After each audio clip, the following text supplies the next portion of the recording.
So in my interview with a food service leader, I spoke to Matthew Luetter, who is the sous chef at Compass Group, which is located in the Hyatt Center.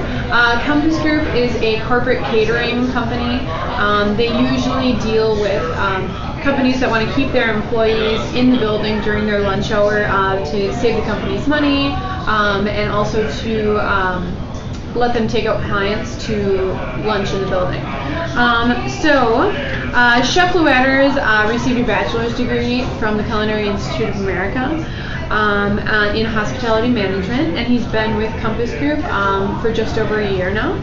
And his responsibilities are to oversee the two restaurants in the building. One is like a casual cafe setting where all the employees go to eat lunch, and the other one is a fine dining restaurant for employees in the building who need to take clients out for lunch. There's many law firms in the building, so they need a place to take their clients out without having to leave the building and lose a lot of time in their day. Some of his responsibilities in his position include walking around, making sure all of the employees have their stations ready to go, if they're ready for service, and he also has to do all the ordering. And he also has to do some conflict resolution. So when he goes around in the morning, he makes sure all of his employees have everything set up for their station. If they don't, he tries to help them out, get them all prepped for service. If they're struggling in a certain location, he might have to move them around. And then he also has to do all the ordering for the day. And their budget can be upwards of $20,000 for the week. So it's important for him to make sure that the ordering process is correct, and that everything is checked in correctly. And he orders everything from the food to the paper products. So his style of communication with his employees is to know each individual so he can know their strengths and their weaknesses. That way he can put them in a position that they can strive at. He tries not to use all the same techniques for every person because he tries to recognize each of his employees as an individual and knows that not everyone is going to respond well to the same thing. One way he tries to resolve conflict is to understand his employees. He knows what's going on with their family life or their job or the people they're working with. He finds it easier to resolve the issues that they might have and make them a better employee and make them happier. He said that management can also be extremely stressful, but it's important to leave your work at work and then let the next day just be a clean slate.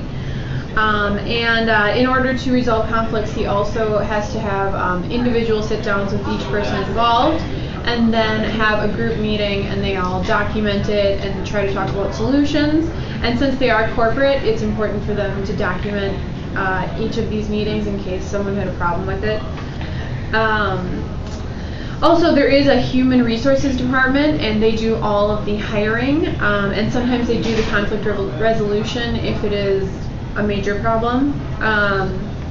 And the company also hires from within, so he thinks that helps his employees to stay motivated. If there's upward mobility, it's always easier for someone to get a job done because you're working towards another goal. Some of the challenges that he said he faced were all of the employees who aren't managers are union workers, so there's restrictions on how many hours they can work, and there is also things that say that they need to take so many breaks and they need to take so many days off. So if they get an overload of work that week and there's going to be 10 parties instead of 5 that week, he can't just ask his employees to stay longer. So it's his responsibility as a manager and the people above him to work harder, stay longer. And that brings me to my next slide about when you're a manager, it's always important for you to be the hardest working one on the team because it shows that you're willing to work and that you're setting a good example. And because they just don't have the budget to pay all their union workers overtime labor hours. So, another one is that being a manager requires you to wear many different hats. on any given day, he might have to jump in at a salad station or a grill station, or go deal with an ordering issue or something to that effect. So it's important as management, he said, to be able to jump in and know every role and be able to help people out, because otherwise there's no point in you being a manager if you can't resolve every conflict that would come about. He said also too that a method of management that works for him is to just respect his employees and ask them to do things rather than tell them. He said, it always doesn't work. Sometimes you need to be a little bit more harsh, but he tries to keep those lines of communication open and treat everyone with respect. His philosophy is just to make all your employees feel comfortable talking to you and treating people with respect and fairness. Kind of the golden rule is basically the best way for management.